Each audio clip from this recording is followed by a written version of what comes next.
Good afternoon and welcome back to the show. Welcome back to the channel. I hope you've been having a great week, man. If you're from South Africa, the lockdown has started, so crazy times. We won't talk about the virus, the C virus. You know which virus I'm talking about. But we're here to talk about football, man. Football's not obviously not the most important thing in the times that we are currently in. But this channel is a football channel, and that's what we will talk about. So, thoughts and prayers to anyone who's going through you know what. But there isn't much more we can say about that, man. We've just got to focus on the positives and really, find ways of not running away from the problem, but escaping at times. It's okay to get a bit of escapism. And I hope we can provide that for you here. I hope we can get rid of some of your blues on the show. So obviously joining me is Shawnee and Rita, as usual, the majestic voices, the majestic duo. We got the brains and the personality behind the show. Joining me today as we look at the season review player by player. The only players on this list are players that we felt were an integral part of the team throughout the season. Anyone who didn't really play that much or anyone who has one goal is not on this list. But, most of the players on this list are players that we feel have had an integral part to play, whether they've been here for a long time or whether they've been here for a short time. Their place in the team has made a massive difference. So expect to see names like Bruno, expect to see a name like Igalo, obviously expect to see the usuals, Rashford, Tony. We won't be talking about Paul Pogba because he's been injured the whole season, even though we probably should, because some people think he's like a virus. But yeah, please do leave a like on the video. Please do subscribe. It's a bit of a slow start. Forgive me. It's a bit of there's a bit of rust. I myself have not really been doing well without football. Shawnee hasn't done well without football, and I'm sure Rita isn't doing well without football. We all miss football. We all miss all the things that have come to a stop because of what's happening in the world. So do leave a thumbs up on the video. Trying to make that content for you guys. Without any further ado, man, let's get into it. Goalkeepers. It's David De Gea and Sergio Romero. I'll go first. I'll start with the guy on the right because, what a phenomenal season he's had. I think Sergio Romero, I don't need to say much about his season. I always talk smack about Sergio Romero because I feel like people glorify Sergio Romero way too much and they forget why he's at the club. I think when people hear he's a second choice goalkeeper, they think I'm calling him trash. I'm not calling him trash. I think the second choice goalkeeper role is a very important one in the modern game because very few keepers and very few players in outfield positions would settle to sit on the bench and watch another guy do the job week in, week out and be ready to come on. That's a very important job. And it's a very admirable thing for a player in a competitive sport to put their ego inside and say, look, you need someone who's good enough to do this job and I will do this job, even though I know I could be playing first team football somewhere else. I think that's very respectable. It's not something that you should look down on. And as a second choice keeper, Romero is probably one of the best second choice keepers in the world. And I think he's proven that this season. Romero just does not make mistakes. Yes, he's playing against Lask. Yes, he's playing against teams that, De Gea would probably set up a lawn chair and wouldn't even turn up for. But he has made some saves, and you can only beat what's in front of you. And he is a quality second choice keeper. So I think he's had a magnificent season. I don't even know how many clean sheets this guy has, but I remember the stat being something crazy. My brain's a bit foggy at the moment, so you guys will have to bear with me. And then De Gea. De Gea has had a very confusing season, because on the one hand, he has showed glimpses of the world-class De Gea we've come to love and know. And on the other hand, he showed glimpses of the De Gea we weren't quite sure of before he turned into the star he was. We've seen the De Gea who does not clear balls properly in corners, who is very, some people would say weak, not in a masculine way, weak physically. He can't actually command the box. He can't actually get that ball out. His punching is not that good. He just struggles in physical battles, doesn't he, De Gea? And for the 3 seasons when he won player of the season 3 times in a row, he was pretty good at that. And then now he's starting to go back into his bad habits. And I don't know if it's an age thing. I don't know if he's on the decline just because, of what's been happening in his career. And how De Gea is at United. But for me, it just hasn't been the season that I want from De Gea. But I will say that it's still a good season. He's still better than 90% of the keepers in the world, even at his worst, which says a lot about who David De Gea is. And I know the show's not about this, but to squash the Dean Henderson argument, look, if United get Dean Henderson, I'm smiling. If United don't get Dean Henderson back and they keep De Gea, I'm still smiling because De Gea is a phenomenal keeper. Dean Henderson is also a phenomenal keeper, but he's younger and he's a prospect and he's a more exciting person to look at and he will grow. But De Gea is one of the best keepers in the world. So I really think we need to squash this Dean Henderson or De Gea thing. They're both great keepers. They both have different things to offer for us. One is a good option long term in the future. The other is still one of the best keepers in the world. So you can put your willy back in your pants and shut up now. But yeah, that's all I have to say about these two. You guys can go. I mean, listen, I'll start with the man on the right also. Sergio Romero, for what he has to do in this club and for what he has to do this season, I think phenomenal. I still think he's the best second goalkeeper in the world. I think at some times he probably deserved to start over there, definitely. And I probably stand by that. I don't change my opinion. I think Romero should have deserved maybe 1 or 2 more starts over there just to put De Gea in his place or something. I think Romero has had an amazing season. As for De Gea, it's not the De Gea season that we all know and love. I don't think it was anything special. I don't think it was amazing. I think it was quite average for De Gea.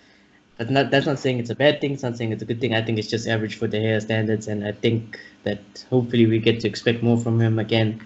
It just seems like his head's dropped ever since his captaincy got taken away from him early on in the season. And he hasn't been the same since. But yeah, I hope De Gea can step up again and we get the De Gea from old. But yeah, again, the Dean Henderson thing also. Yeah, I was going to say, sorry to cut you off, but I was going to say, everybody's talking about how De Gea's head is dropped and everyone's talking about how De Gea needs to be put in his place. And I love it because everyone is like, correct me if I'm wrong. Feel free to correct me if I'm wrong. But I feel like everyone is saying De Gea has a bad attitude, right? Since his captaincy got taken. Where are people getting that from? They're getting it from his body language, right? Yeah, well, it is. I'm guessing there's no other way you could really judge it. Yeah. So they're getting it from his body language. I love it because those same people get mad when people question Martial's attitude. Martial's body language is not great. Martial's not the most happy camper guy. In fact, he rarely smiles. And Martial FC fans will defend him to the death, but they won't do the same with De Gea. And I've never seen De Gea smiling and being happy. So, to me, De Gea has always been this kind of guy. When things aren't going his way, he's not happy because he's a competitor. That's what competitors do. They don't like losing. They don't like having bad seasons. They don't like being in a team that isn't giving what promised them. And I'm not saying De Gea his head hasn't dropped. I'm not saying De Gea doesn't have an attitude problem. I'm just saying it sounds very similar to the Martial agenda. That's all I'm saying. It sounds very similar to the Martial agenda. And it's funny, people who defend Martial won't defend De Gea, but they're attacking De Gea for the same reasons that people attack Martial. And it's just funny that people never notice that. But Yeah.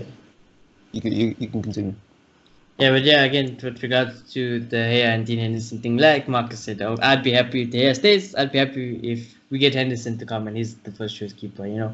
Personally, I would give Dean Henderson possibly 1 more season. Just to make sure that nothing was fluke. Maybe you can see he's more consistent, give him more time. He's still young, so I'd let him have another season. And yeah, in terms of ratings for the season so far, I think Romero has been outstanding. I'd give Romero in this season an 8. De Gea, I would give him 6.5.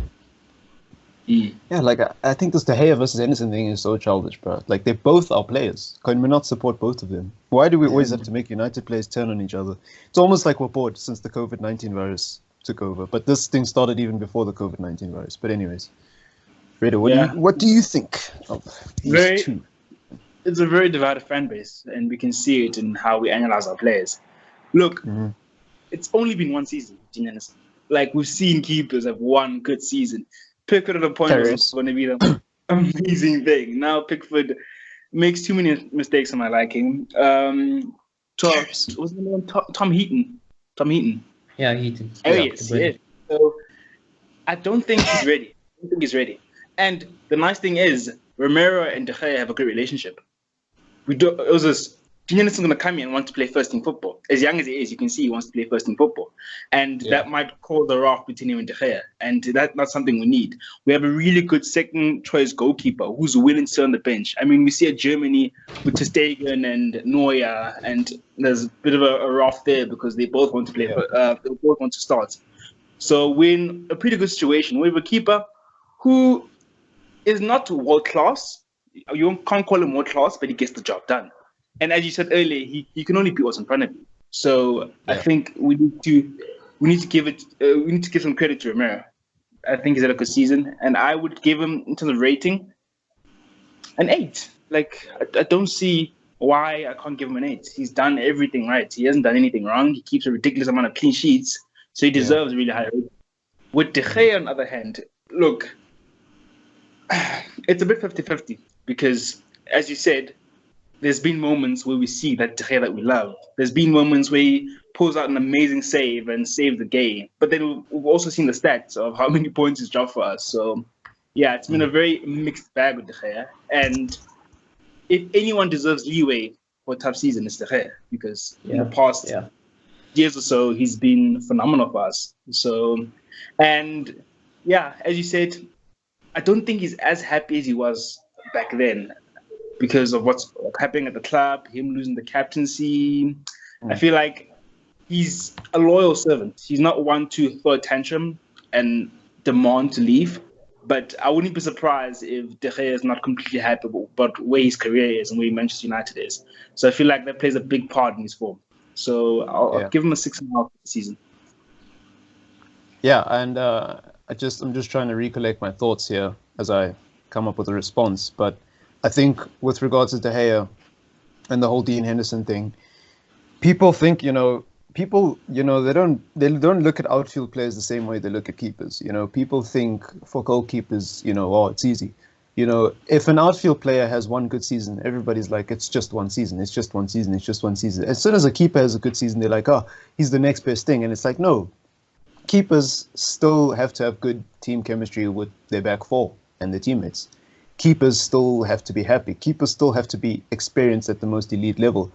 Dean Henderson hasn't been at the bottom of the barrel, so we don't know, what this guy's like when the team is not kosher in the dressing room.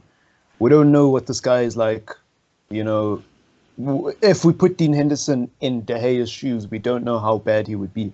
For example, if he was at a club he was not happy at, whether it be consciously or subconsciously, you can only be a loyal servant for so long. You can only be Mr. Positive for so long. Your body will start to take over. You can only pretend to like a situation for so long. I think De Gea wants to be here. De Gea loves this club, but deep down inside, he'd rather be somewhere else winning trophies, and there's nothing wrong with that. Yeah. And can Dean Henderson be a loyal servant? Can Dean Henderson still be world-class 3 seasons in a row, even when he doesn't like the team and he doesn't like the club? We haven't seen that because he's young and he's inexperienced. And people, they jump the boat too much. I hate to use the example of Karius because most people don't know Karius's background. But Karius had an amazing season before he came to Liverpool. Amazing. People thought he was the next best thing. People were like, Ter Stegen, no, watch out, Not many people were saying it because it wasn't fashionable at the time. People, Premier League merchants don't really watch other leagues, so they don't really know all these foreign players, especially goalkeepers, what they're about. When Karius came here, I liked Karius when he came here because I heard a lot of good things about him. And then he flopped. He flopped. Proper flop. If there was ever a flop in keeping history, it's Karius. His graph was on an upward trajectory, Chief. And then the formula of the graph just changed and it went downhill. And you just can't recover something like that, it seems, in football. For some weird reason, when players have a wonder season and then it all gets taken away, very few of them can go back to where they once were when they had that wonder season, and it's very strange, especially keepers because it's such an individualistic thing. You can't just be put in a better team and perform better as a keeper because it's your job as a keeper, if that makes sense. It's a very individual thing. Obviously, your back four helps, but I'm just saying. Yeah. I don't want to go off topic, but I feel like it's a time thing. I feel like they don't afford them enough time, especially as a keeper, because if you make a mistake as a keeper, it's very detrimental. So make one crucial mistake, you're done. They're dropping you. Unlike infield players like Fred, who gets chance after chance after chance until they can adjust to the new team. Yeah, that's true. Yeah, no, that's true. Keeping is hard. That's true. You have a very short time to make a name for yourself, but it's just, guys like Karius will get first team football somewhere else. It's just whether or not they can bounce back. It's just whether or not they can have a performance. They can have the clean sheet in the cup game that they get. They can have the amazing record that makes the coach go, you know what? maybe we should put this guy back in. But anyways, we're not here to talk about Karius. We're here to move on. I believe we're moving on to the right wing, or the right back, sorry. Right back position. Aaron Wan-Bissaka. Delo. Aaron Wan-Bissaka, confusing one. You know, I'll keep this very, very brief. This is my philosophy on all players. We just spoke about it with Dean Henderson. I don't think Aaron Wan-Bissaka is in the same situation as Dean Henderson or in the same shoes, but I think people are just jumping the gun a little bit, you know. We have not seen this guy had a bad game. I get it. This guy's been perfect since he got to Manchester United. I get it. But where in your right mind have you seen a right back who's perfect throughout the entire career? And why is your opinion of Wan-Bissaka based on the last 6 months alone? Some of you, not all of you. Some of you have been watching him since Crystal Palace. And I respect you guys, you know, you guys who got the scouting badges for us there in football, you know. But this guy is not going to be perfect in his whole career. So I think people need to calm down and give it time. I'm not saying don't give him praise for the season he's had. I'm just saying stop comparing him to the greatest right backs in the world when he hasn't even gotten halfway through his career. That's all I'm saying. You know, we need to stop with the comparisons. Just give it time. Calm down. Put your willies back in your pants. Put your toys back in your pram. Okay? Just calm down. Delo, I haven't really seen much of this guy. You know, I like Delo. He seems like a likable guy. He seems like he has a lot of potential, but you know, I feel like defensively, I don't know what's going on with this guy. You know, I haven't seen enough. Going forward, I think he's. At first, I would have said he's better than Wan-Bissaka, but I feel like they're on par now because Delo doesn't even play that much anyways, and Wan-Bissaka's improved a lot going forward. So I think in terms of seasons, I mean, Wan-Bissaka's had one of our best seasons, probably player of the season, or probably in the conversation for player of the season. Whereas with Delo, it's one of those guys, it's one of them guys where you just, I don't know if I'm the only one who feels like this, but you don't really care because like you haven't seen enough of him. And he's not really the guy you want to see on the weekend. When you see Delo's, basically that's how I feel about Delo. When you see his name on the team sheet, you're not upset. You're just like, oh, Delo's playing, you know? Go do the figure, job. right? Yeah, he'll do the job, but you know. I want to hear your guys' thoughts on this. Maybe I'm being harsh on Delo. Poor Delo. I'll start with Delo, obviously. You know, I like Delo also. I think he's got a lot of potential. I think going forward, he has the most potential. Defending, I think, I don't know if he can develop it. I'm sure he possibly could if he wanted to, but he doesn't seem like that type of player who will be better defensively than going forward. I think he's better going forward.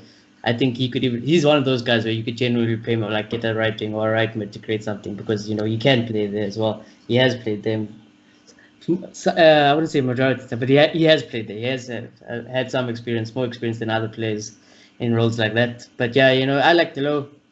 Obviously, we haven't seen him much this season. No. That's actually no. We need a right wing. Just checking. Right wing. Just checking. No. But I'm just saying he could. Just checking. Why go spend 150 million on Jadon Sancho but Delo? I mean, No. Yeah, I mean, like, Sanchez. Delo is not going to be our main right wing. But anyways, yeah, you know, obviously we haven't seen much of him this season. He has been injured, but what we have seen of him, and whenever I do see him, you know, I like Delo. I hope he can develop. I hope he can get more game time next season. I hope he doesn't get injured and things like that. And in terms of this season, I'm going to give him an average 6. You know, when he has come on, he's done his job. He's been average. You know, also got a goal, an assist. I think 2 goals he might have this season. But they were against very poor opposition. But, you know, he has done good average jobs when he came on. So no complaints about Delo. As for my man, Aaron Wan-Bissaka, I don't give a fuck. Best right back I've ever seen in my life. The GOAT. The GOAT. I'm done with it. I'm done with argument with this guy. He is my favorite player. One of my favorite players at United. He is my player of the season. This guy has been perfect the whole season. I have been watching him from Crystal Palace. He was amazing at Crystal Palace. Came to United. He wasn't perfect at Crystal Palace. He wasn't perfect. He wasn't perfect, but he was very good. He was very, very, very good. And he had lots of assists. He did keep a lot of clean sheets. And he was a great tackler still. And now he's come to United, you know. Obviously, he's had even a better season. So this guy is just, I love him to bits. When he signed him, I was so excited we got this guy because he was my favorite right back in the Premier League at the time. And yeah, you know, perfect season, 10 out of 10 for the season. No complaints. My player of the season, without a doubt. Yeah, you can tell who has their thinking hat on and not their emotional pants on. I'm just kidding. Ritter, what do you think? I love how Shane just flew through Delo, and then when you got to Wan-Bissaka, I just lit it all out. I'll start with Delo. Look, I think this guy can be a game changer. I think this guy can be the sub you bring on when we're struggling because he's more offensive and he can hit a cross. Sometimes he can score a goal. Defensively, he's not horrible, but he's not good. And I feel like if you have good centre backs, a good centre back pairing like maybe a Bayern and Maguire playing next to him, it can work. I worry about games where we have to be more defensive and let's just say Wan-Bissaka is injured. But I do think as a second choice, he can do the job. Instead of this season, he's done nothing. I'm sorry. He's done absolutely nothing. And why? Yeah. It's because he hasn't played. He hasn't been on the pitch. And the most memorable moment of him this season was him scoring against Trenby. So I can't give him a high rating because I feel like he hasn't shown us anything this season. I won't say bad season because it was out of his hands. He was injured. But I'm going to give him a 5 for the season. Wan-Bissaka... It was a nothing season. Yeah, it was a nothing season. Wan-Bissaka, look, I'm not going to say he's world class. I'm not going to jump the gun like that. But what I will say, from evidence this season, Wan-Bissaka, one-on-one, defensively is the best right back in the world. There is no question about that. One-on-one defensively, he's the best right back in the world. And he's been phenomenal for us. Consistent game after game after game. We saw Sterling against Man City. Sterling got arrogant because he went on against them twice. And Sterling said, I'm going to take you on because I can't beat you. And he got nothing. Yeah. He got nothing. This guy is flipping amazing. And he deserves a 9 for the season. Yeah, it makes perfect sense. But listen, I have to echo this. If you think this guy's the GOAT, you're nuts. You're insane. He hasn't played his full career. Just wait. Great. No, he's not. He's not the GOAT. Nobody is the GOAT when they're halfway through their career. Shut up, please. Oh my God, my ears. Look, I'm not calling him world class. I need bleach. You can call him world class. You can call him the best right back in the world on form. He hasn't won a Champions League. He hasn't won the World Cup. He hasn't won a Premier League. He hasn't proven himself at the highest level against the highest players in a team that is, well, he's doing it in a team that's struggling, but he hasn't done it long enough. That's my point. He hasn't done it long enough. True. He hasn't done it in terms of this season. So this season, show me right back one-on-one. Please show me. Who can you can call him the best right back in the world on form. You can call him a world-class player, but you cannot call him the greatest of all time when his career is not even half. No way. Yeah. You cannot call him greatest of all time. And if you are, you and I both know you're not using your brain. Let's just be honest. You're not using your brain. You're using your heart. I don't know. This guy, it would be like saying Ronaldo was the greatest player in the world when he was still at United before he had won anything. You're nuts. Yes, he had a good season, but nobody would have predicted he would have gone on to be the best player of all time. And if you did, it's because you're a Ronaldo fan or you saw something in him that a lot of people did see, but I still think jumping the gun would have been immature and you would have looked like a prat until it actually happened. And with Wan-Bissaka, it's the same. He could go on to be the greatest right back of all time, but we do not know yet. And I just think, saying he is now is ridiculous. It's almost actually, let me not go there. This is not the show. Yeah. But I was going to make a joke that would offend a lot of people. But yeah. He's not Dani Alves. I mean, that would be an insane comparison. Madness. I mean, Dani Alves defensively was very good. It was very good. Going forward, it was amazing. He's won the trophy. So you can't compare him to players like that who've done it throughout the whole career and been consistent. It's only been one season, as you say. But, hey, we're doing a season review. And in terms of this season, Yeah. Me, player of the season. I'm not having the goats. I'm not having the goats. That animal, that animal with the horns and that kind of looks like a sheep but isn't a sheep, and the goat. I'm not having that word, or whether it's the animal or the word greatest of all time. I'm not having it with anybody in this United team because A, they either haven't played long enough, or B, they're just not. I'm not having it. I'm not having it. I'm not having it. End of story. I'm not having it. Centre back. Maguire, Lindelof, they've played the most. They are the premier centre-back pairing for Manchester United, it seems, this season. People have a lot to say about these guys. And me, I'll just say, second most clean sheets in Europe. Done. That's my season review done of these two. Don't need to say anymore. Yeah. You guys can take the floor. These two guys, they've been solid this season. Like you said, that speaks for itself. Second most clean sheets in Europe. That speaks for itself. Are they the best centre-back pairing? In my head, I don't think so. I think Maguire could have a better guy next to him. With the guys I haven't put on the slide, obviously, Lakabai and Twanzebe this season. I think those two, when they have played, have looked amazing. At the time, Axel looked like he was going to be the next, Ollie's next in line for defender, his second defender. But then obviously got injured, and he's young, and I'm sure Ollie realized, like, listen, I'm not going to rush anything. Lindelof is amazing. Maguire has been amazing. Yeah, they might not complement each other amazingly that well, but they still get the job done, and they still get the second most clean sheets in Europe. That speaks for itself. Maguire obviously coming in the season with the high price tag, many people have his doubts. He had shaky moments this season. He has been, I think, ever since the second transfer into the season. I think we've seen a very good Maguire. Ever since he got the captain's armband, we've seen a better Maguire as well. It's almost like he's been enhanced, and I think that's the 80 million player we have paid for. So I'm very impressed with how Maguire has changed his season. I'm very proud of him. In terms of the season rating, I give Maguire an 8. Victor Lindelof, I'm going to give him a 7. Look, Oh, makes sense. they might not. Lindelof might not be a Koulibaly, and they might not be the best pairing in the world. But in terms of results, getting the job done, they've done it better than most. In the Premier League, maybe you can say they're behind. Show me Van Dijk and Lawrence really clean Van Dijk sheets. Show me Van Dijk and Lawrence clean Yeah. sheets. I'm joking. Sorry. No, let me get there. With Liverpool, it's Van Dijk and a really good system. They have a really good defensive system. So whoever comes next to Van Dijk, it's Gomez, the Matip, not Lovren. But if it's Gomez or Matip, they do a pretty good job. But bar that team, I think they've been phenomenal. Yes, there's holes, and you can foresee maybe it not working long term, but you can't really judge them on that. This season, they've done the job. In terms of Lindelof specifically, yes, he still lacks in the air, but he's improved so much about his game. Like when he came to United, in terms of positioning, oh my gosh, this guy just looked lost. And when I remember specifically that game with him and Bailly against Brighton, where what's his name again? Glenn Murray was all over us. Like he was 6th and 7th. But from that point, he's improved so much. His positioning is amazing. He gets the job done.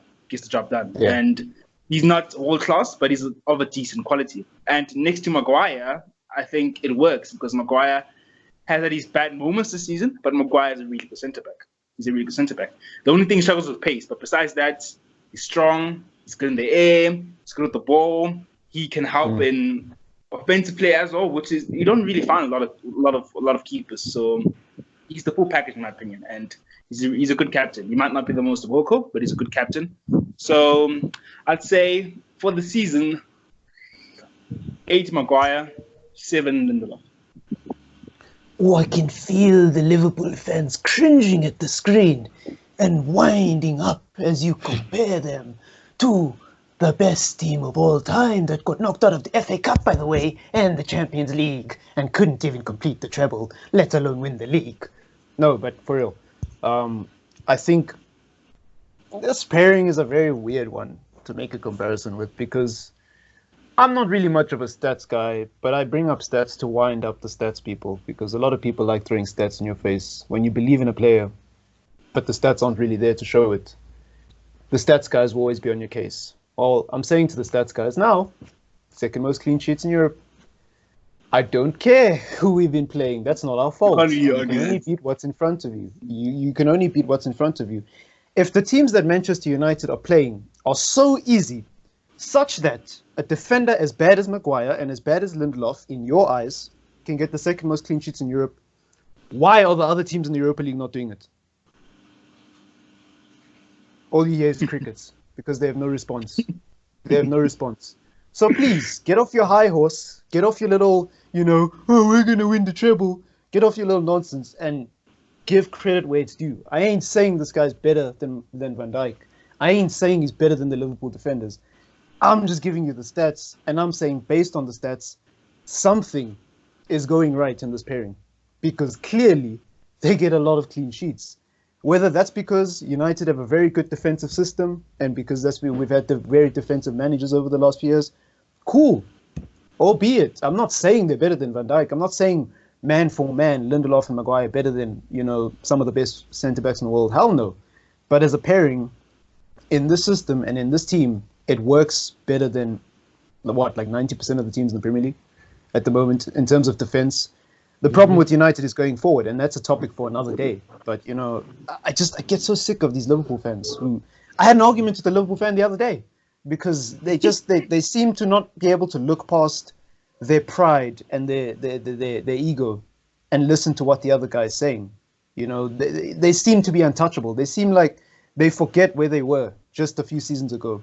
Like as soon as you make a comparison with one of their players, it's like, oh no, that's rubbish. Look at where you are. You're not even in the Champions League. And it's like, dude, we play in the same league. We play pretty much the same teams.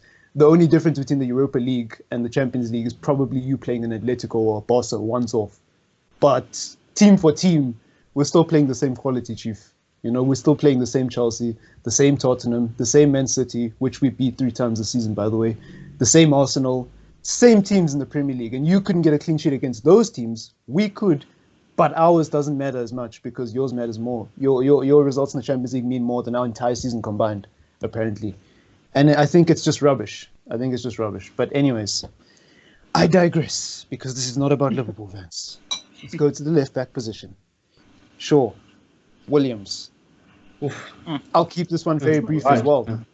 Again, another case of United fans being very immature. This has got Dean Henderson and De Gea written all over it. Of course, we're not comparing a world-class player with a prodigy who looks like he's going to be world-class, but we are comparing a prodigy who looks like he's going to be a very, very, very, very, very good left wing back. Some people think, and I think so too. And I want to hear your opinions on this. But I think Brandon Williams works very well in a back five. I think he's questionable in back four, but in a back five he works brilliantly. It looks like he's been playing there for years. And then you've got Luke Shaw, who is amazing defensively. He's proven this season that he can play left back, he can play left centre back, and he could probably do a left wing back job as well. Maybe not as well as Brandon Williams, but he could. He has the attacking prowess to do a job, quotation marks. And I just think when these two players get compared, it's like, why does it have to be one or the other? Why can't they just share the role? And I know some people would say, let's just buy a new left back entirely. And I'm like, yeah, probably, because Shaw's injury prone, and I can't go against my notion against injury prone players. But I just think, man for man, Brandon Williams is still very young. Luke Shaw is the more experienced campaigner. I think they've done a very good job of sharing the position. I don't think there's any bad blood there. I think Brandon Williams understands the situation, and I think Luke Shaw understands the situation. And I think they both love this club, and they're both content, to say the least, with where their careers are. And I don't see why we need to make it one or the other. I don't see why we have to run Brandon Williams into the ground and play him every game now because we don't like Luke Shaw. Or the other way around, because we don't have faith in Brandon Williams. Now we must play Luke Shaw when we know he's going to get injured in the next 5 games. So again, it's the same with the Dean Henderson and De Gea thing. I'm smiling whoever I see on the clean sheet, but I don't know if you guys agree. No, yeah, I agree. I think, Luke Shaw, when the season began, it was very shaky. He obviously picked up a lot of form, and he has changed a lot. But at the beginning of the season, it's very shaky. And then all of a sudden, when Brandon Williams came into the picture, I think Luke Shaw is like, okay, now there's competition.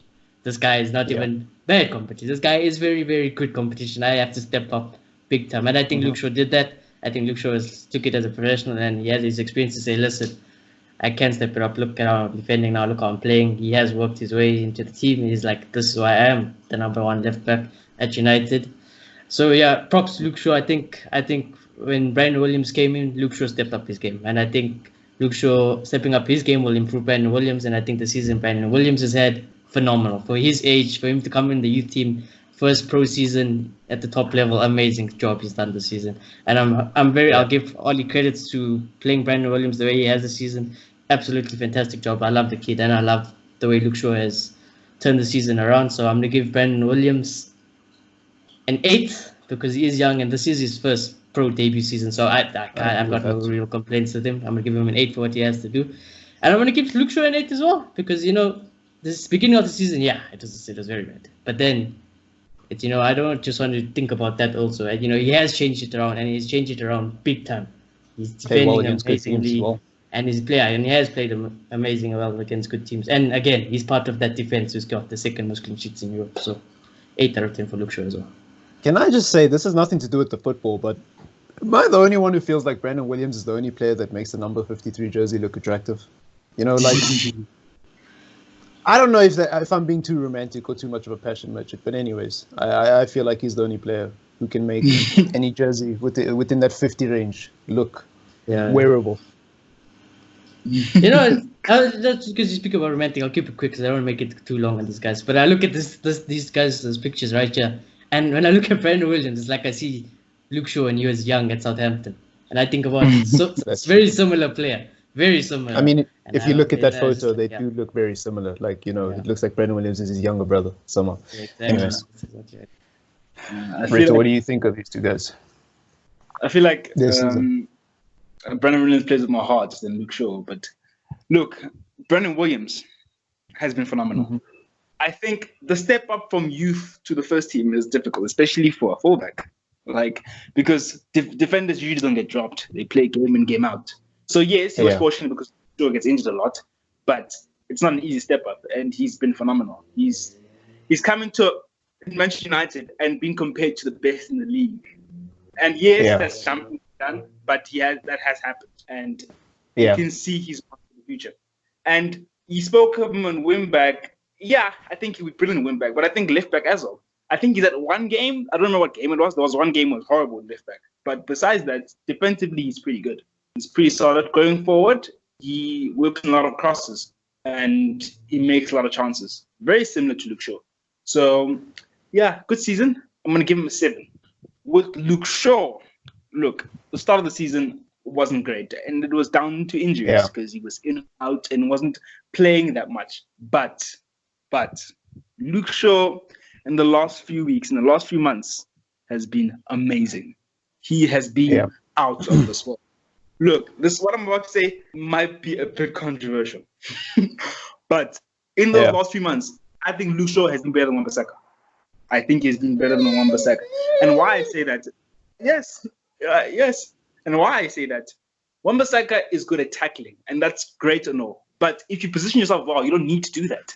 And Luke Shaw is amazing at that. Defensively, no one touches that side because he's always positioned in the right place.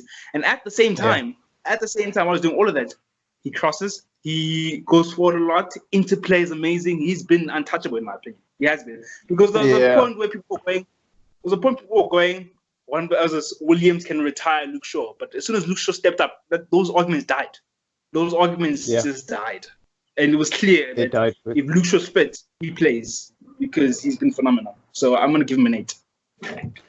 Can I just say one thing? You know, I don't completely agree with that, but I will say this. I think if you're saying Luke Shaw has been a more significant part of Manchester United's team in the last few weeks, then because if we didn't have a left centre-back, we lose those games badly.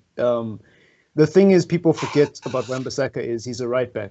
That doesn't mean shade on right backs. That doesn't mean right backs aren't important. But right backs are allowed to make mistakes because they have centre backs to cover for them. You can have the best right back in the world. If you do not have a centre back pairing that works, you lose games. And so by definition, the centre back role is more important. And to have someone like Luke Shaw step in and do that role, because we play a back five, makes me more open to your argument. The thing about Wan-Bissaka is one-on-one, you know, against the Raheem Sterlings. I'm really tired of playing this card, but against a player like Raheem Sterling, great and fantastic. You know, he doesn't make mistakes, but I don't think you can predicate a player's career around the fact that he doesn't make mistakes, you know, based on one season anyways. What are we going to do when Wan-Bissaka does make mistakes? What more is there to his game besides not making mistakes? So when this guy is not doing well one-on-one, what else does he have to offer?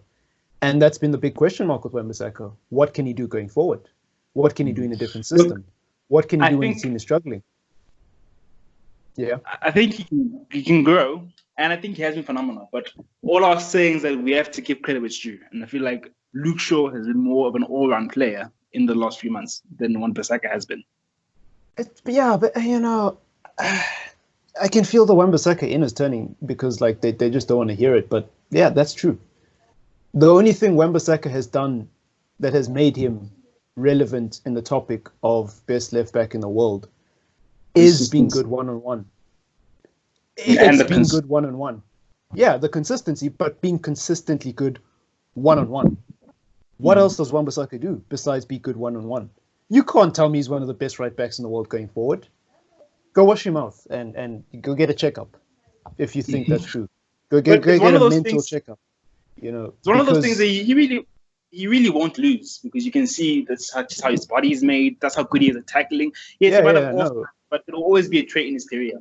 And no, yes, you can't definitely. just say And because of that he's world don't class. listen to my words and say I don't think Wan-Bissaka is going to be great. I think he will be great long term. I think he will become one of the best right backs of all time if he continues on this consistent path. And I think if there's anyone who's going to consistently do it, it is him, because he's shown game in, game out that he can do that in a struggling team. But I just think that in terms of well-roundedness, Wan-Bissaka is not really in the party, because he doesn't do anything else besides be good one-on-one. And people say that's all you need to do as a right back, and cool. Like, I'm not arguing with you. But don't then say he's better than everyone else going forward, because he's not. Don't then say he's more well-rounded than everyone else, because he's not. Don't like, what I'm saying is, don't twist your argument. Don't confuse your argument. If your argument is, I like this guy because he's so good in one-on-one and what he did to Sterling and all those great players, and that's my opinion on him, and that's why I think he's the best. Don't then get upset when someone compares his attacking abilities and his other areas of his game to other players. You know, don't put up a shield now, because we're not talking about him defensively. We're talking about Luke Shaw and how he's played well as a well-rounded player. He's played left back, he's played left centre back off the cuff against a Liverpool side that looked like they were going to go invincible. And I think he has Luke Shaw played on the left in the back five or not? Like on the left back, because I think he has. When Bailey played. Yes. So Luke Shaw has played in 3 different positions in the back and has done phenomenally in all those positions. I'm not saying he's more important than Wan-Bissaka, but sorry? Who improvises in centre back against Liverpool? Like, what the heck? Like, you know, so I'm not saying Luke Shaw's better than Wan-Bissaka. Don't twist my words. But he's a more well-rounded player. And if that's what Brett is saying, I agree with that 100%. Luke Shaw is a more well-rounded player, because going forward, Luke Shaw is better. Improvising, Luke Shaw is better, because we haven't seen Wan-Bissaka improvise yet. And I just think that people who are Wan-Bissaka in get very tight and offended. And that's normal, but don't confuse the arguments. Don't listen to my words and twist them and use them against me because you think Wan-Bissaka is the greatest of all time, when we're not even talking about his abilities one-on-one. We're talking about other areas. You know, that's all I want to say. But I feel like we're dragging this on for too long. We need to get to the midfield. But yeah, you know. But I just want to say quickly. Go ahead. I would still give Wan-Bissaka player of the season because of his consistency. Yeah, definitely, 100%. You know, but it's a very weird one. But we move on to the CDM position. Matic, Scott, Fred. I think we need to keep this one brief. Not because these guys aren't important. There's a lot to say about these guys, but the show is already 43 minutes in. And I'm sure you're tired of listening to my annoying voice, so I'm going to keep it brief. Matic, he came into a situation where it was very difficult. A lot of people didn't want him at the club. A lot of people said, he's done, he's old, he's past it. He proved those people wrong. He didn't prove those people wrong long term, but in the short term, he showed that he's still got it. He doesn't have the pace. No, he doesn't. Defensively, he can be a bit shaky at times, but I think, and I've said this a lot on the podcast, you look at Matic's defensive performances, I can guarantee you 99% of the time when this guy has played badly defensively, it's because in those very same games he's had to do work going forward. When this guy does not have to go forward, and when this guy does not have to play in transition, and when this guy does not have to be the guy who people call static Matic because he's so static on the ball, he works. Even at this age, he works. He just needs people around him who can do the extra yard, who can run, who can actually provide some attacking prowess. He's been playing in a team where Fred has been his attacking outlet. And, he's either got a choice to pass to Fred, pass to Lingard, or play it long to the wings. And what do? When you can't, take control of the situation because you just don't have the legs? You play a long ball. And that's what he's clearly done that all season, and I don't think anyone can argue with that. Our team going forward has not been good, and it's had an impact on all players, not just Matic. And I think with Matic, he's been criticized on his lack of pace and his lack of physicality, when it's like, yeah, I'm not saying he's a physical player. I'm not saying he's fast enough, but I am saying get a Pogba in there, get a Bruno in there, and all of a sudden, Matic looks like a good player. All of a sudden. But yeah, Fred, amazing season. Some people think he's the best midfielder in the world, which again, I start to scratch my head at because it's like, it's one season.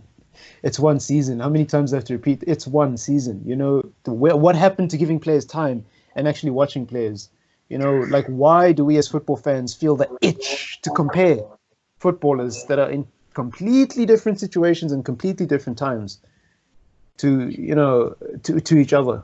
You know, like Fred is he's a symbol of how flip-floppy the football fan is, especially the Manchester United fan.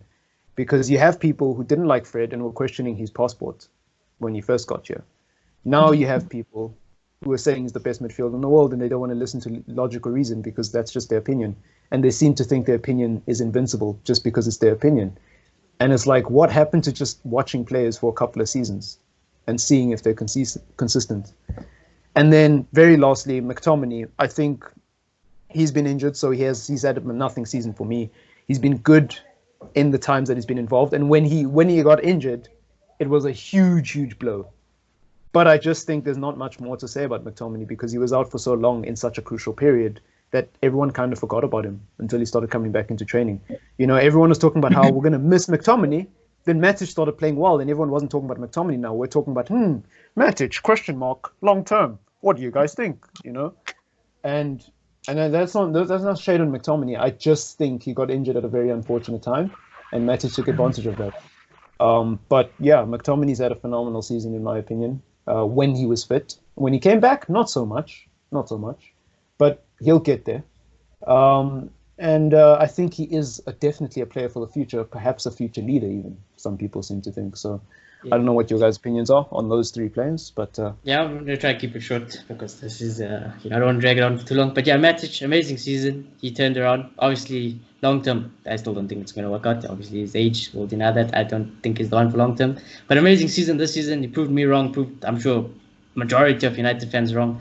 I'm gonna give Matic an 8. He's outstanding the way he turned around. Past the Fred, oh man, like Frederick this season, amazing. My run-up for player of the season at United.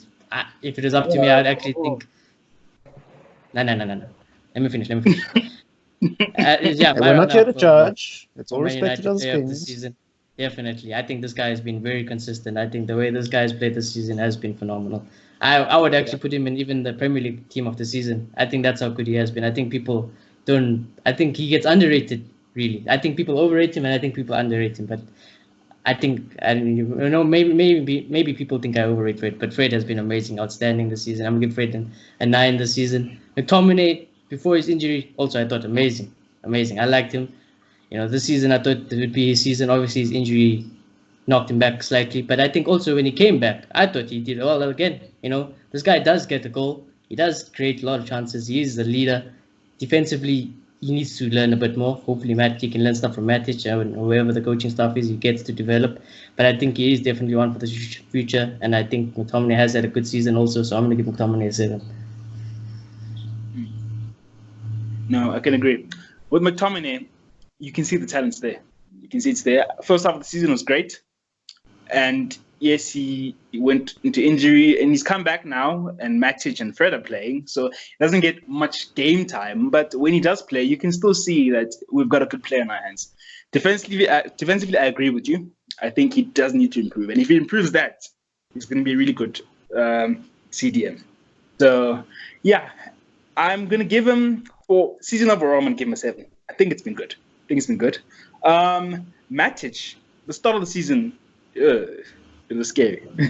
Yeah, it was quite scary. But we have to give it to him for turning it around, and he's been phenomenal. And it being so scary at the start, I think Marcus is right. Him having to take part in attack, and sometimes in attack, he does offer something good. I remember the game against Arsenal, we lost, but the long balls Matic was hitting, they were amazing. And them young 1-2s, them young shimmies from Matic was something else as well. But anyways, yeah. But defensively, he is out of this world. Yes, pace, it will always be a problem with Matic. But as you say, if he has quality midfielders around him, he can do the job. And he has done the job for the last couple of months. So I'll give him a 7. Fred, I wouldn't say run-up player of the season. But I do agree that he should go into the Premier League team of the season. I agree 100%. I don't see what else goes in there. I think he's being that guy, the warrior, the workhorse. He's done everything in the midfield. Everything in the midfield starts with Fred. And I'll admit, I've doubted Fred a lot. I've questioned his interplay. I've questioned a lot of things about Fred. But he has been an integral part of this team. And he's been consistent. Yes, the start was shaky, but once he had to come in and do the job, because really we had no one else to do the job, he buckled up and he did the job. So I'm going to give Fred an 8. Can I just be honest about Fred and McTominay? And maybe Brendan Williams is a part of this as well. But I don't really know who else in this Manchester... Oh, Marcus Rashford, actually. Can I be honest about those 4 players and what I really like about them? They give a fuck. When those 4 players I just mentioned, when I watch them play for Manchester United, they give a fuck. It looks like they actually want to be there. It looks like they're actually playing for the badge and not anything else. And I'm not saying they don't want trophies. I'm not saying they don't want, to have a good career. But in the moment, in the present, when they're on the field, especially McTominay, they look like they're very happy and they want to grind for this badge. And I miss that. I miss having players at United who want to fucking be there. Not just for tomorrow when we win a trophy, but for the rest of their careers. Those 4 players, I see that in them. I'm sorry, Tony, but your body language doesn't help my argument. I'm sorry, Wan-Bissaka, but you've only been here for 6 months. And, Wan-Bissaka doesn't seem like a very passionate guy. He does the job and he loves his job, but he doesn't seem like that guy who's affiliated with one club. And maybe he'll prove me wrong. Maybe he'll stay here for a long time. So we'll see. But he doesn't seem like a very, he doesn't seem like a McTominay type of character. He doesn't seem fiery. Wan-Bissaka just seems like a very humble, hard-working guy who puts his head down and grinds it out. Whereas these guys, whereas these guys, especially McTominay, they raise their fists and they, passion merchants. Oh yeah, Dan James too. He seems like he wants to be here. And I really appreciate that in a football. I don't think we talk about that enough in football. Some people don't care, but I do. I want to see people who want to play for my club. I don't just want to see people who come here and win trophies and then vamos in 3 months. I miss having genuine footballers. When I watch all the old United teams, the Roy Keanes, the Paul Scholes, I miss having players who stay here. Wayne Rooney, he didn't move from United until, it was done. I miss having players who just stay at a club and stay. And it's not about loyalty. It's not about brotherhood. It's not about not backstabbing your club. But it's just cool. I just think it's cool. I've got nothing against players moving to greener pastures. I'm not one of those guys, who's going to, oh, you moved to City. I hate you. No. But it's just nice to see players who give a crap about their clubs. Even if they don't stay there their whole careers, when they're there, you can see, this guy is Mr. United. And, I could go on, but we don't have time. Let's talk about Bruno and Mata and the seasons they've had. The only reason Bruno's here is because of the impact he's had. Bruno. So, he's been such a key part for Manchester United. And if you're not a Manchester United and you're wondering why Bruno is in this season review, because he matters that fucking much. He's a fan service guy. He's the only guy, and maybe Igolo, but he's the only guy who's capable of making it into a season review, having only been here for 5 games. And that just shows how important this guy is to us. So I don't really know what to say. I want to recite the Bruno song, but I feel like that's too cliche. So I'm going to keep it very short and sweet with Bruno. He's the best thing that's ever happened since Cristiano Ronaldo. He's Portuguese. He came from Sporting. He's amazing. I love him. I don't know what else to say. I love him. Mata, he's old. He doesn't have a future long term. But at times, Mata has shown that he can do a job. And he's shown Mata, much like Luke Shaw at times, and much like Matic at times, much like Ashley Young before he left, and much like who else am I missing? Am I missing anyone else? I don't think I'm missing anyone else. He's shown how far experience goes. The decisions that Mata has made in matches where it's been nothing games for United, like the long ball that he played against Norwich and Rashford was on the end of the back post. I look at plays like that and I'm like, Pereira would have never done that. Lingard never would have done that. James would have never done that. Williams would have never done that. Wan-Bissaka would have never done that. Not because they're bad players, but because of experience. And that's what Mata has. That's the only thing I think he has going for him at United, because he doesn't even take free kicks. So, we can't even see that left foot wrapped around the ball anymore. He doesn't take penalties. He doesn't do anything at United other than play the odd game here and there. And when he does, all I can argue for this guy is experience. He's a very intelligent footballer. There's nothing more to say. What makes him stand out in this United team, and the only reason I think he should still be getting games, is because of his game, his IQ as a footballer. It's levels above some of the players at United. And whether or not that's indicative of how important Mata is, or how bad of a situation we are in as a club, I don't know. You tell me in the comments down below. But yeah, I think Mata's had a very, I don't want to say nothing season, because he's had a good season, considering he is an old man. But I don't know. I feel like it's not worth talking about, because he's just done. He really is. He can't even play a full hour of football without huffing and puffing. And I like Mata, so these words are not easy to come out my mouth. But yeah, that's all I've got to say with regards to these two. What do you guys think of them? But I'm going to keep it short and sweet also. Mata, nothing much to say. I think as a rating, I'm going to give you a 6. Average season, you are old, but I do like your IQ. I do love your experience. I have no real complaint that you're at the club. So yeah, that's it with Mata. Bruno Fernandes, I'm going to keep it short and sweet also. Before he came, crap. United just looked, oh my God. He came in, all of a sudden, everything's starting to working out. All of a sudden, we're going in a win streak, brothers. All of a sudden, we're going in a win streak. All of a sudden, the defenders are keeping clean sheets. Everything is just working now. This guy was the worst. He's that link. He creates everything. He's that guy who will get you an assist or a goal on paper every game. That's what Bruno Fernandes does. That's what he has done. Bruno, my boy, I love you. And I'm going to keep it short. I love you. I'm not going to gas you up too much, because you have only been here for a short bit, but I'm going to gas you up that you deserve. And 8 out of 10, Bruno. 8 out of 10. You changed the season. I'm going to gas him up. You changed the season. One man. You changed. Yeah. I'm going to gas him up so much I might burn down the building. I'm gassing this guy up. He's amazing. It's hard to gas him up even more, because we've gassed him up so much over the season, because he's amazing.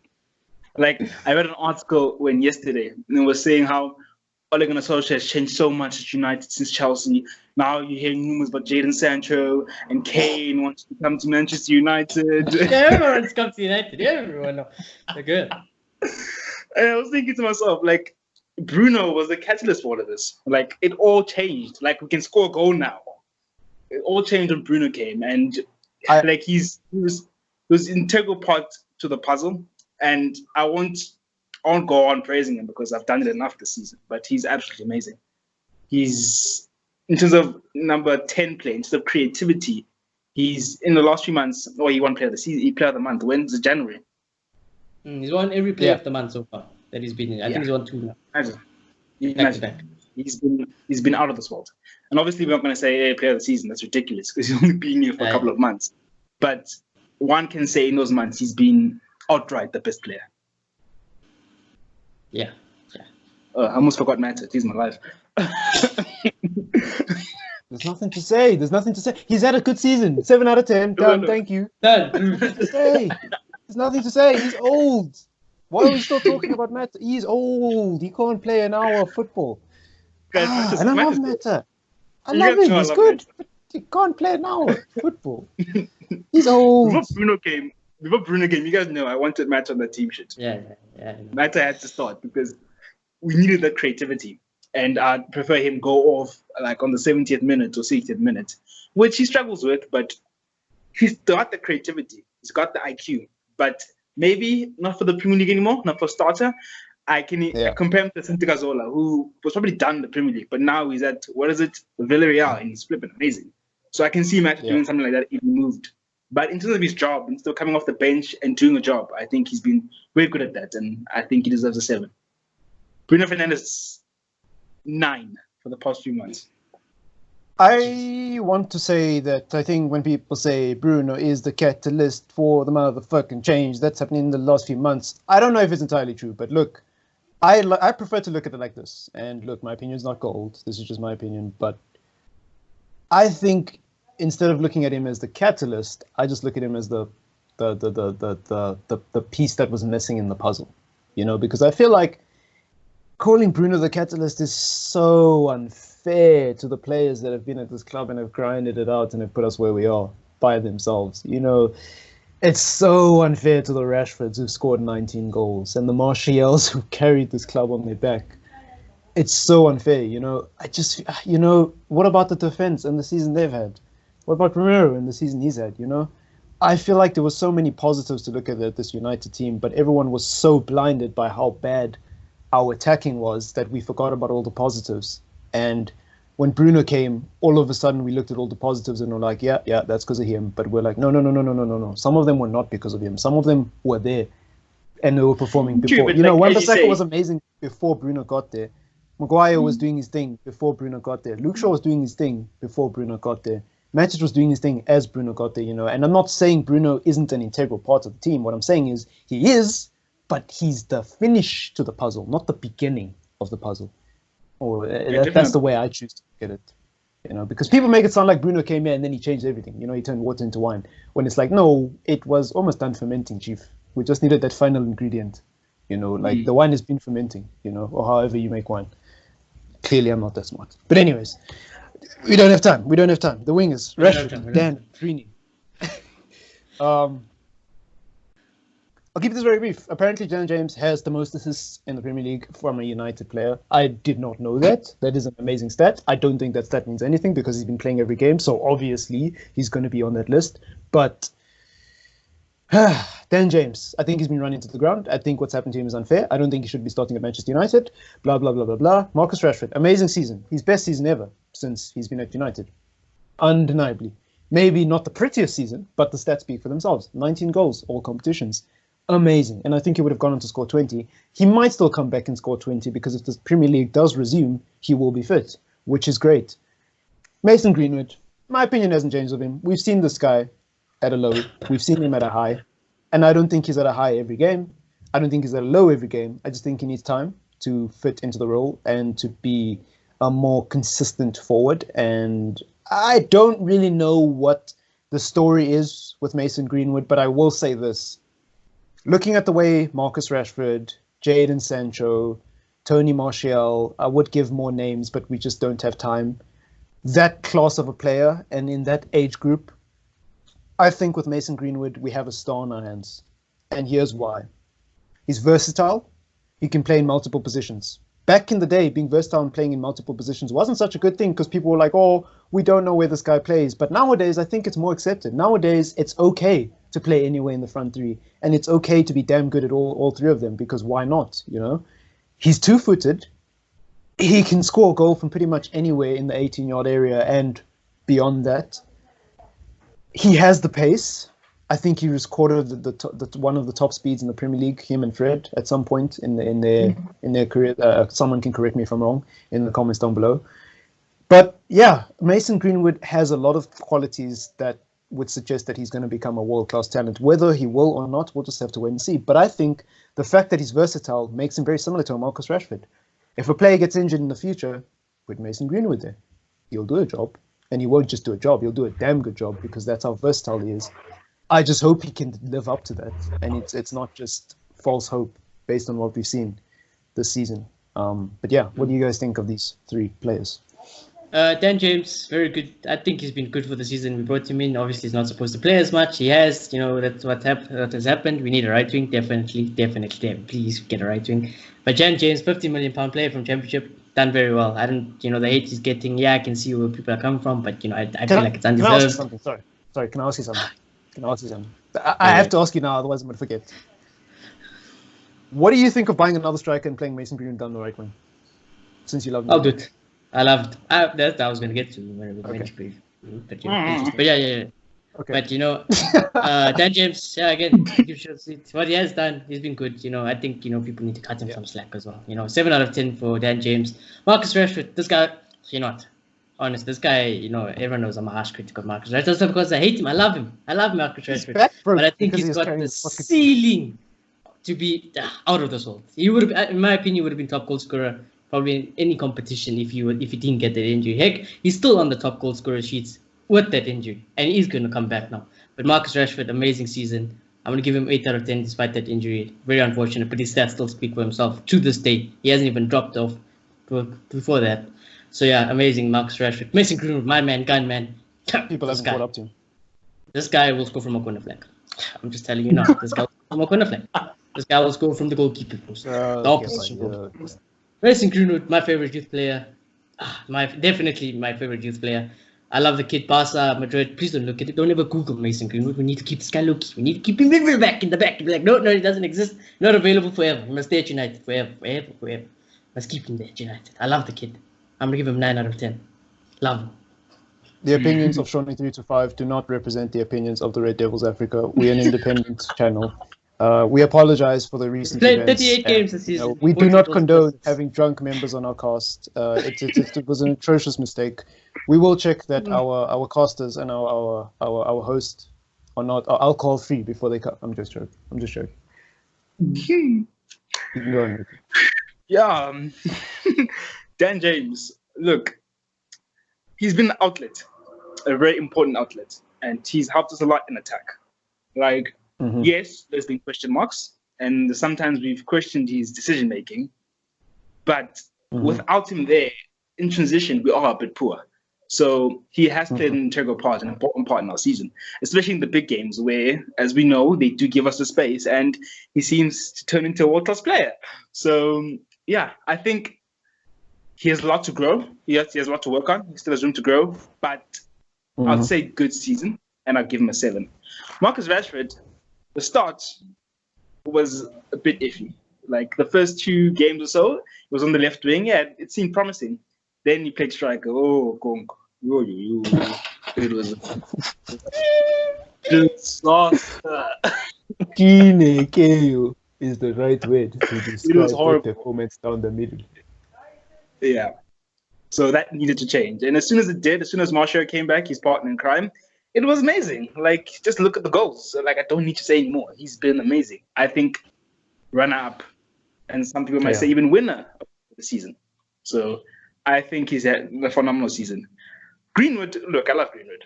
He's one for the future. He's got all the attributes to be. But no way in hell am I not buying the right wing. That's not happening. Because this guy disappears against the top Man City and the Liverpools. And for a club that wants to win the league, that's just not up to standard. So having a young player of that talent come off the bench is a massive asset. And he's done that very well this season. He's come off and he's made something out of nothing. So for that, I'll give him an 8. Marcus Rashford has done so much carrying. I don't think you gave Rashford a rating, by the way, but it's okay because he had a phenomenal season. I know you were going to give him a 10. You don't have to give him a rating. I know you were going to give him a 10. So I'll just carry this. I'm joking. What are you giving Rashford? Be careful now. Our friendship's on the line. What are you giving Rashford? Did you give him a rating? Oh, okay. I'm thinking 4. On the line. I'm kidding. Be careful now. Oh, I'm kidding. My God. I'm leaving. 9. Dan James 7 if I didn't give him. Oh, no, you did give Dan James a rating. Maybe I didn't hear you give Rashford a rating. But anyways, before we drag this on, I mean, I'm not giving ratings, but I'll give ratings on this one. You know, I'll give him a 10 because, you know, Rashford's like the best thing since sliced bread. No, for real. But this guy broke his back carrying this damn team. I think he's the best player in the world. I do. That's my opinion. Imagine. I'm lost for words because, you know, I'm trying to come up with a good joke and my witty brain is failing me. But so I'll just cut straight to the point with Rashford. I like him a lot. In case you haven't noticed, he's my favorite player at Manchester United. And I just think it's unfortunate that, you know, he got run into the ground when he was having his best season ever. And I just think you remove Marcus Rashford from that United team. And we are not 5th. We are not even 6th. We're probably 7th or 8th, or even 9th or 10th, because some of the goals he scored kept us in a game. People talk about his horrible performance in number number 9, sorry. Number striker, imagine. I do not disagree. I do not disagree that he was horrible. You know, I do not disagree. But at the same time, he still scored goals down the middle that were important.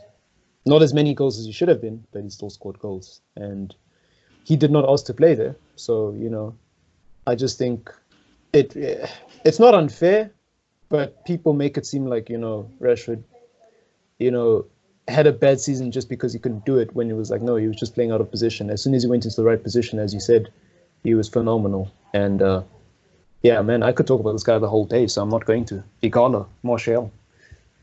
What do you think of their seasons? I mean, Martial, Igalo hasn't obviously, been we here did long get enough. it. Yeah. Martial, obviously he did have injured, but I think, when Martial's play, people doubt, but this guy scores. He does score. He does great. This guy's hold-up play was amazing. This guy has developed so much under Oli, and this season, it's been amazing for Martial. People have the Martial agenda or whatever, but this guy, he has been very good this season. By that energy, this guy has been Tony Martial scores again. That's how every time you open your mouth, he shuts it. Close them out, because I can smell the shit coming from your mouth, man. If you have a Martial agenda. All right, close it. I'm giving Martial an 8. I think he's been very important for us. Igalo, keep it short and sweet. Love the guy. I feel like I'm playing on the pitch when Igalo's on the pitch. I hope he stays. I really hope he stays. This guy hard work. He loves the club. I love him to bits. He has been important. And I think he could be important for us in the future in terms of squad depth. I'm also going to give him an 8. I think he's been a very important part in the second half of the season. Yeah. Martial, yeah, I think he's been phenomenal. The whole up, like, I can't wait to see this guy doing the whole up role with Bruno, Pogba, Rashford, and Jadon Sancho. I hope I don't regret saying that, but Jadon Sancho next to him, like, I think he's gonna complement those players so well, and we're gonna see, all the haters are gonna start seeing what we've been talking about, because this guy, at a period where we didn't have Bruno, where creativity was dying, where Rashford was playing up front, and this guy came in and he made us better. Yes, we didn't go on and win every game, but like, you could see a difference. You could see us scoring more goals, you could see us being more of a threat, and he scores goals as well. Yes, maybe he can work on his finishing and score a little bit more goals, but hey, what did he score? 15 this season? What is it? Yeah, something like that. Yeah. So that's a decent return, especially, as we always say, in a team like Manchester United. So yeah, I'm gonna give him an 8. And then Igalo, he has been here for only a couple of months, but he's been really good. He's been really good. Look, I won't say let's give him the contract yet. Hopefully we can wait until the end of the season. Hopefully the season gets finished. But anyway, I think for what we've seen, he can be a great asset for us. And he's been, in the short time he's been here, he's been a game changer when he can. So 7. Bollocks. He's got 16 goals. Martial's lazy. By the way. Bollocks. I tell you 16 what, goals, I go 5 to the match assists every day. Martial. I go to the match every day, and I see Martial. He's lazy. He's got a poor attitude. He doesn't care about this club. Bollocks. Yeah, Bollocks. Look You know that Shawnee look at 25 this. guy on the 23 Red Devils Premier League Africa, games. yeah? Bollocks. He knows nothing Ricky about vibes. football. I bet you he doesn't even go to the 23 games. Bollocks. games, 11 Premier League goals, 4 Shawnee, Europa Shawnee, League games, Shawnee. 3 Europa League Bollocks, goals. Shawnee. Guys, this guy Bollocks, is Shawnee. very good. Bollocks. Martial's a What do you lazy. want? Okay, I don't care about your stats. I don't care about your stats. He's lazy. He's lazy. He's got a bad attitude, and I don't want him at the club. I don't want him at my club. Get someone with the British passport in there, like Harry Kane. That's a player who really cares. He really imagine though. There's people who actually hold that opinion though, like low key. Yeah, Ricky. There's people out there. According to Ricky, Galo is starting over Martial. Yeah, you know what? Ricky That's another can of worms for another day that I would love to shut. There's one more rating we have to do. It's the most controversial rating of the show, and I think we need to jump straight into it. I would love to talk about how Igalo hasn't been here long enough to be compared to Martial, but there's a rating we have to talk about. Now, I will start here. Yeah. I will start. Can I be honest about what I think?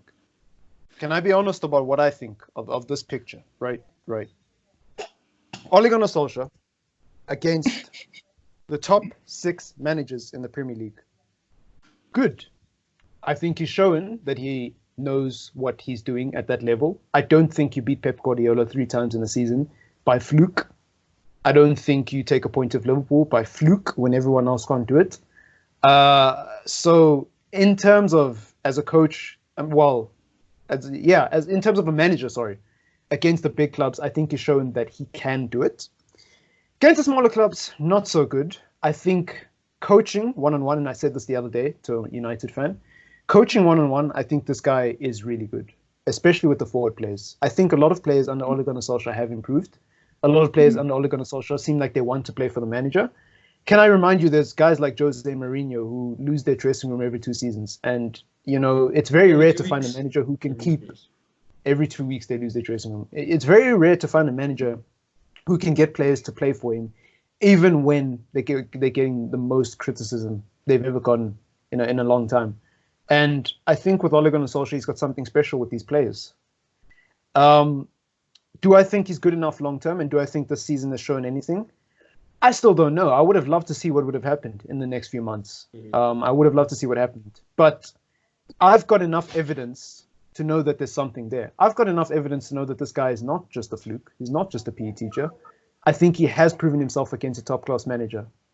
The problem, if this guy is going to stay, the problem is those guys behind him. Rubbish. Rubbish. Us not being able to hold the ball in transition play is not Ole Gunnar Solskjaer's fault.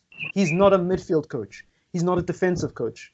And I don't know who we should give props to for our defensive work. But United's been a pretty solid defensive team since Sir Alex left anyways. That's never been an area of our game where we're like, we need to improve defensively. I mean, for years we're like, we need to rebuild our defense, but I think that process is done now, kind of. And if not, it's very close to the end. But midfield, bollocks, bro. Bollocks. And look, that could be Ole Gunnar Solskjaer, but it's those guys in the back of the picture too. We can't hold the ball to save our lives, fam.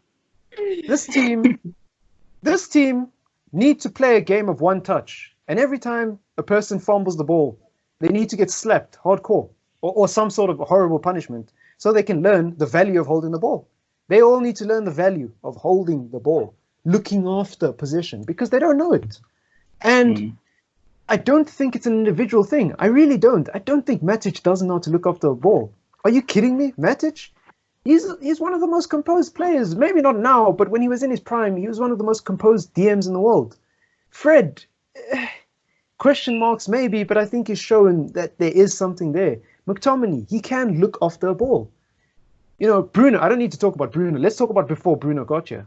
Lingard, Pereira, it's an individual thing.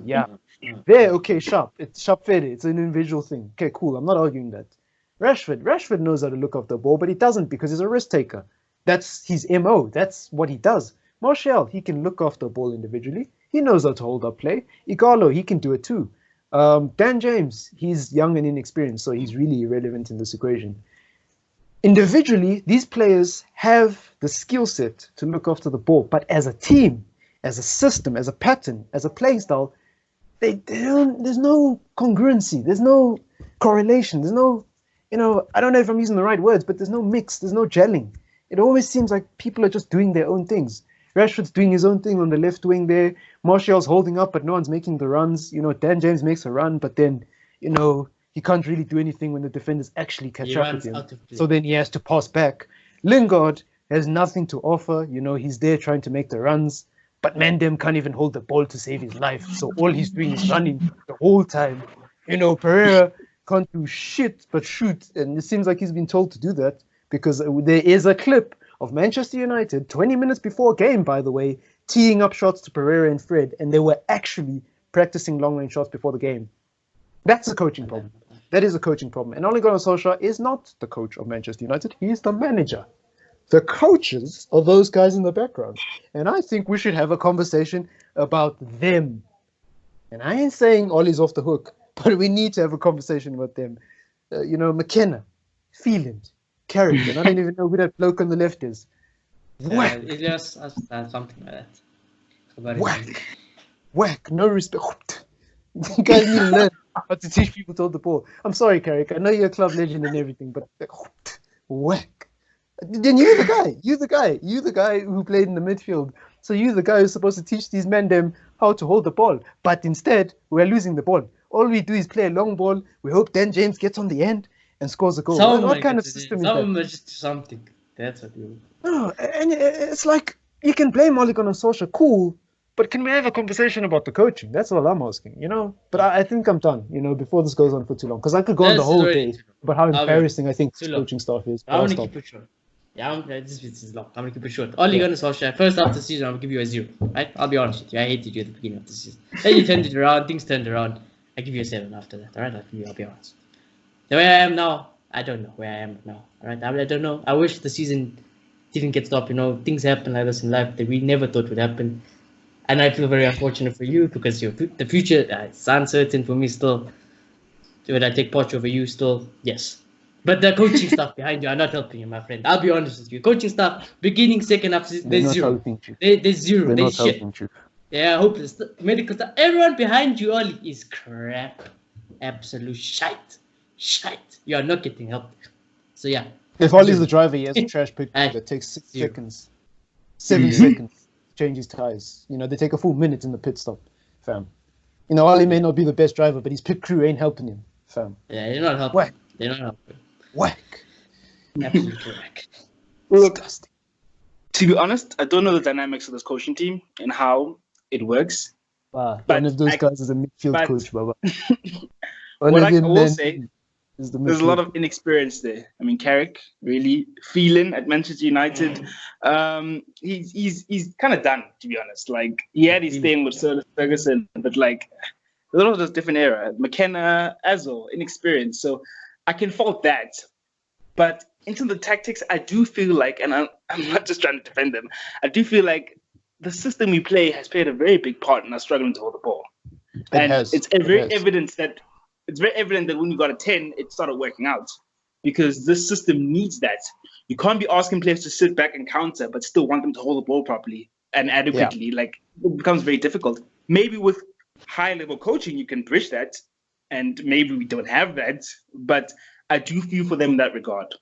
Instead of Ole Gunnar Solskjaer, I think there's a lot of positives. There's so many players that improved. I mean, what was Fred at the start of the season? Pogba was playing, got injured. We needed Fred. He stepped up. He did the job. Matic was a bit shaky. He stepped up. He did the job. So many players have improved under the sky. The morale at the club was bad. It was horrible. And this guy has come in and changed that. These players are on his side. And I think we underplay how important that is. Let's move away from the coaching, which is not horrible. It's not horrible, really. Yes, maybe at points start of the season, Newcastle game, we might have thought, what's that about? But overall, I think he's shown that his coaching skills aren't that bad. And for what he offers, I think he's probably the right man for this job. Fam. We don't even need to look to the start of the season, fam. I hate to end off the show on this negative note. But fam, go watch the game against Wolves, fam. What was it, like 17 shots? None of them hit the target, fam. Are you kidding me, bruv? I'll just keep it real. I'm just going to keep it. When I look at this picture, I don't see a Premier League in this picture. Yeah, that's perfect. Or a Champions League in this picture. I don't see it. I don't either. But I have to give credit where credit's due. And to win trophies like the Champions League, to win trophies like the Premier League, you do have to beat the best in the world. And Ole Gunnar Solskjaer has done that. He's shown that he can do that as a manager. But most managers in the world are not completely and fully hands-on about their players, drilling the playing system into their players. In fact, there's a great example in the Premier League. Frank Lampard, he's admitted in a press conference that he does a lot of delegating. He does not do it all himself, like to compare Ole Gunnar Solskjaer to man like Pep Guardiola and Jurgen Klopp. Forget those guys, man. Those guys are obviously geniuses in their own right. Let's compare Ole Gunnar Solskjaer to other managers, middle-level managers that we think might be on his level. They too have crappy coaching staffs, most of them. Some of them have good coaching staffs, and someone like Frank Lampard has admitted that and has said that, look, most of the decisions I make in terms of team sheets, I don't know who is it. There's a young player for Chelsea who plays in the fullback position that has played this season, and I'm not sure what his name was.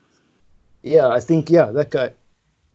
He Frank Lampard in a press conference, and you can go look. I don't know if you have the time to be watching Frank Lampard's press conferences, so you're just gonna have to take my word for it. He admitted that was not his decision making. He consulted, he delegated with his coaching staff, and his coaching staff was like, "Yeah, I think this player is good. Play him." And he played him, and it worked out.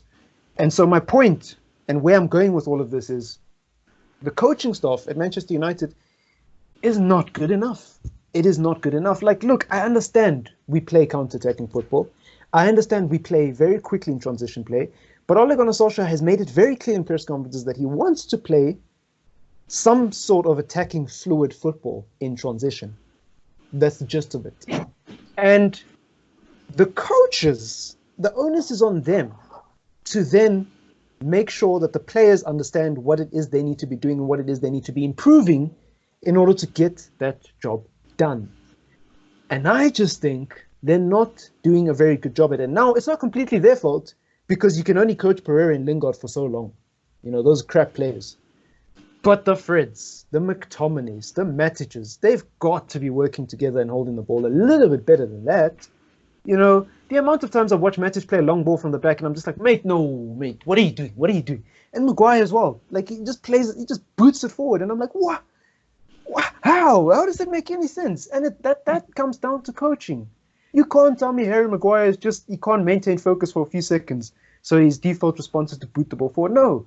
Even the shooting thing, you know, I've seen Pereira and Fred teeing up shots before a game. Why are you practicing a 2% shot and hoping that it will work in a game? It's a 2% shot. You know, it's like one of the lowest percentage. When are you ever going to get a scenario in football where your teammate is going to tee up a shot for you and the goal is going to be open with no keeper and no one standing in the box? Never. So why the hell are you practicing that before the game? Is that not coaching? Because that's clearly a drill set up by who? The coaching staff. And I don't know if that's Ole Gunnar Solskjaer anymore. I would love to blame Ole Gunnar Solskjaer, but I'm actually tired of blaming Ole Gunnar Solskjaer because I think it's time we blame those 4 men behind him. I think it's time we have a conversation about them. You know, forget Ole Gunnar Solskjaer. You know, I think there's things that he's done right and there's things that he's definitely done wrong. But you know what? For the most part, I'm starting to see something in this team. And yes, since Bruno has got it has improved. But man, you have to look at the coaching staff, the rest of the coaching staff in some way. They have to be held accountable in some way for what's going on at this club. And I can't defend him. I can't. I just can't. Look, so, you know. I'm not going to defend him. And I do think it is Ole Gunnar Solskjaer's ship, and he needs to pick his coaching staff. And if he does not please them, it doesn't work out. Ultimately, everything falls on Ole Gunnar Solskjaer because he is the manager. That's the way it works. So ultimately, this is Ole Gunnar Solskjaer's fault. Unfortunately, I get that, but I'm just tired of using him as a scapegoat. You know. Okay, that's true. I don't want to defend him, but like in terms of ball play, it's not easy. Eh? It really isn't. I'm not saying it's defended. Like you look around all the world. If you look at teams that play like we do and have good ball movements, they generally have really good players. And it's kind of hard to find a bridge where you're playing defensively, but you're also playing nice, fluid, attacking football if you don't have the players. But you see, but when I look, sorry to cut you off, but you see, keyword, good players. I personally believe, player for player, these players can do it. Some of them. Not Lingard, not Pereira, Matic, Fred, McTominay, Maguire. Those players, man for man, you know, just by themselves, they can hold a football. Do they? No, they play a long ball. Whose fault is that? Are you telling me those players are deciding to play a long ball? No. But maybe if we're playing under a different ideology completely, they would be drilled to play in such a way. And at United, it's always been a problem. I remember Mourinho coming out of press conferences and saying, I don't know what's wrong. He basically said, I've been working on it and I don't know what's wrong. So I'm not saying that to justify it, but it's always been an issue at United. I completely get what you're saying, but I'm just, you know, and I think, you know, it is food for thought.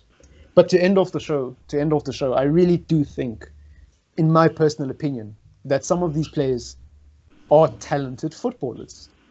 How talented, I don't know yet, because some of them I haven't seen them long enough, but they are talented footballers. Sure, Wan-Bissaka's not the best going forward. Sure, Maguire's no Beckenbauer, and sure, Lindelof has his moments. Sure, Matic is not the best thing since sliced bread. Sure, Fred still has question marks. Sure, McTominay's still young, cool. Luke Shaw, speaking of Shaw, he's Luke Shaw. He's not the best going forward, but he's probably the best we have in that defense in terms of fullbacks. But these guys can look after football. And when they don't, I tend to look towards the coaching staff. Because when I see United play long ball, in my head, I'm like, that's not right. That's not right. And I know that's not right because I've seen these players play a ball out the back composedly, and then all of a sudden they switch it up and start playing long balls because they're panicking. And I'm like, that has to be coaching, and I know it's not easy. But that's the point. It's not meant to be easy to be the best team in the world. It's not meant to be easy to be fifth in the Premier League, and it's not meant to be easy to move from fifth to get to first and win trophies. But I think sometimes we have to look at this coaching staff, and the fact that they're inexperienced doesn't help them either. So that's probably a good start. Most of these guys have never been in a job this big, let alone a professional job. So that's the first red flag I would say about this coaching staff. But really, to let me know in the comments down below, are you telling me Fred doesn't know how to look after football? Are you telling me McTominay doesn't know how to look after a football? Are you telling me Matic doesn't know how to look after a football?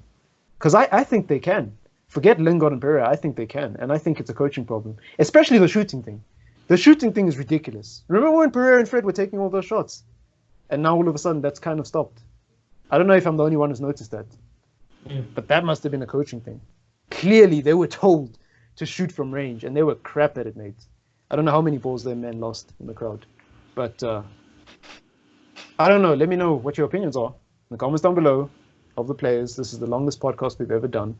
I hope you enjoy it. I hope you find comfort, during this lockdown. And this is something to keep you busy and help you pass the time. Without dragging this on any longer, peace out.